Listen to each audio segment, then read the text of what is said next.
3, 2, 1. Welcome to another episode of my podcast called The Art of Struggle. My name is Ty. I talk about CG, video games, movies, pop culture, the industry, and much, much more. And with me today, I'm talking to the creator, one of the creators of Mowin Throwin, a game that you can find on Steam and hopefully in the future, the Unreal Market. So kind of just introduce yourself and tell us a little about Mowin Throwin. Absolutely. So my name is Mark Mixon, and I'm one member of our development team. Been working on Mowin Throwin for about 18 months now. We're based in Dallas, and we're very excited about our game. This is our second year at PAX South, and we're seeing a lot of people that we met for the first time last year, which was our first show.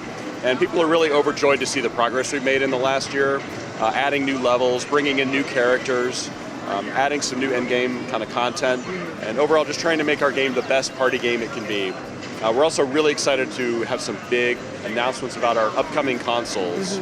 So if you're looking for the game on a console, you're looking for a great party game, just stay tuned, and at GDC this year we're going to have some big news. Okay, that's really awesome, and I got to check out the game and it looks really pretty. It's a beautiful game done in the Unreal Engine. So what kind of team does it take to bring a game like this to life? I think it takes a team that knows how to work together. I think for indie developers, there are still some really great solo projects and solo developers out there, but to really take things to the next level, it's so helpful to have a teammate you can rely on. So having dedicated programmers, artists, and designers who can share their skills, and we can all kind of benefit from one another's talents. That's awesome. So when it comes to the 3D and the aspect, is this something you can talk about? Talk towards?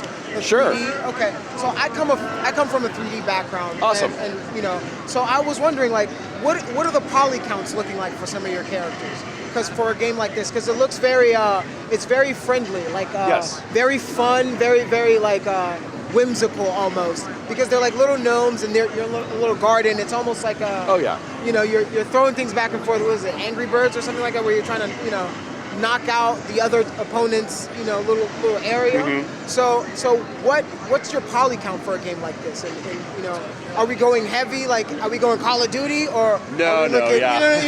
What are we looking at? Yeah, I mean, a poly count for something like this for a character, I think our gnome characters last time I checked were 8,000 or less, and 8,000? That's not a whole lot. I mean, when you look at obviously games that are more photorealistic, oh yeah, you're looking our at art 15. style, yeah. Our art style is a little bit different than that. We created an art style all our own, and I think our artists did an amazing job. Yeah, they look awesome. We have a really great technical artist, Ashton Malty IV, and he has done some amazing stuff in the Unreal Engine to make our game look great. Not just with the characters and some of the designs, but he did a great job with some of the particle effects you see in the game, like when the fertilizer lands and you see the nice green effect. Yeah, he did a great job with things like that. We have our character artist and animator Li Lu, who's currently in China awaiting his H-1B to come back to the US, which we're very hopeful and excited for. He did a great job designing the characters. And of course, there's the crowd in the background. That's right, somebody won, probably by a close margin. And then of course, Bill Hood has been great helping me manage the studio and also acting as art lead for the project. So helping make sure that we have kind of a cohesive vision and a really nice, tight art style. So with the timeline that you guys have, what do you foresee for the future of the game? So for the future, we've tried to do the best we can to prioritize what players want and design according to that. So we added a 1v1 mode so that you didn't need 4 people to play, because it's sometimes hard to get 4 people local to play. Yeah. We've also worked with Parsec, a great tool for basically allowing you to play local multiplayer games on the PC platform online. That's awesome. We've added more content, more unique levels. We were very inspired by Overcooked, and many players who enjoy Overcooked also enjoy our game. Last, everybody always wants to hear about online multiplayer. That's what I was getting to. It's like, all right, where's my online? I need to go online and destroy some people. I know what you mean. What would love to be able to make, obviously, I forgot to mention the consoles. We've got those announcements coming, so we're working on the console versions. Awesome. Eventually, we would love to be able to do maybe a more robust online, multiplayer that's potentially even cross-platform. We're not there yet, and it will be. I don't know if we'll get it for this game. It may be a sequel feature at this point, but it's clearly something people want. And I think with the success we'll see with just the party version, I think we'll be able, hopefully, to invest in continuing to do some development and maybe go down that road. So that's my hope. That's awesome.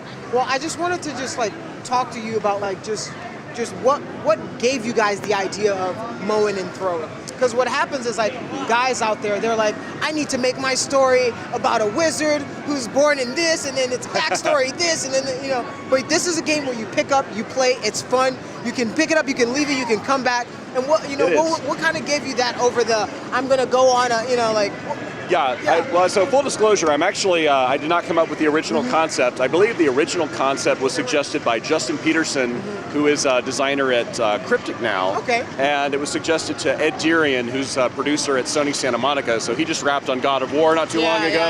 You may have heard of that game. It won Game of the Year. I may have heard of it, yeah. Yeah, he actually got this project started as a game jam. Over a year and a half ago. Awesome. No, it was over 2 years ago now. And I saw it, and even the earliest game jam, I saw the reaction, kind of like you heard earlier, like people were yelling at the screen, and I knew that's what we needed to have. That's how I knew we'd found fun, right, in this project. And so I wanted to take it and build it out into a complete experience. So is that what's paramount for you, is like getting people to have fun? And building that that play around people that just brings people to the couch and keeps them coming back for that fun aspect. Yeah, for us, I mean, I love all types of games. For local games, I think there's a little bit of nostalgia, right? For people like me who, without showing our age, we grew up with consoles, playing on the couch before they were online, and there is a nostalgia for that. Being able to chide your friend who's right next to you. Yeah. Also, there's a lot of other cool stuff. One thing that is stuck out to me is, Pixar and DreamWorks, right? They made a market out of creating movies that could appeal both to adults and kids. And what I've discovered with Mowin Throwin, I've seen a lot of families play together. And I think as gamers age and mature and start to have families of their own, gamer parents having gamer kids, they're going to be looking for games that they can both have fun playing together, right? And so I'm hoping Mowin Throwin can play to that as well going forward. And yes, speaking of that, I have noticed that the older I get, the more I'm more friendly to couch co-op kind of play games, like a Night Squad or something where a bunch of us can, if we're just hanging out, we can all jump in, pick up a controller, and have a little bit of fun just playing a game here and not having to necessarily go online all the time to have our fun. So I think this is definitely a genre that people can definitely tap into, have fun. This game is awesome. So where can people check out Mowin Throwin right now? Yeah, so right now you can absolutely find us on Steam. You can also check out Gamer Hustle. It's a really cool new platform if you're a streamer. It allows us to revenue share, so if your community would really dig this party game and they would buy it, you can actually share in some of the revenue, so we're excited to be a part of that platform. It operates, of course, through Steam as well. And like I said, if you just stay tuned to us around mid-March, about 2 months from now, we'll have some big announcements about our console release dates. Awesome. Well, I want to thank you very much for having me just talk to you about your game. I appreciate your time. My name is Ty. This is The Art of Struggle, and I'm signing out. Thank you so much, Ty. It was a pleasure.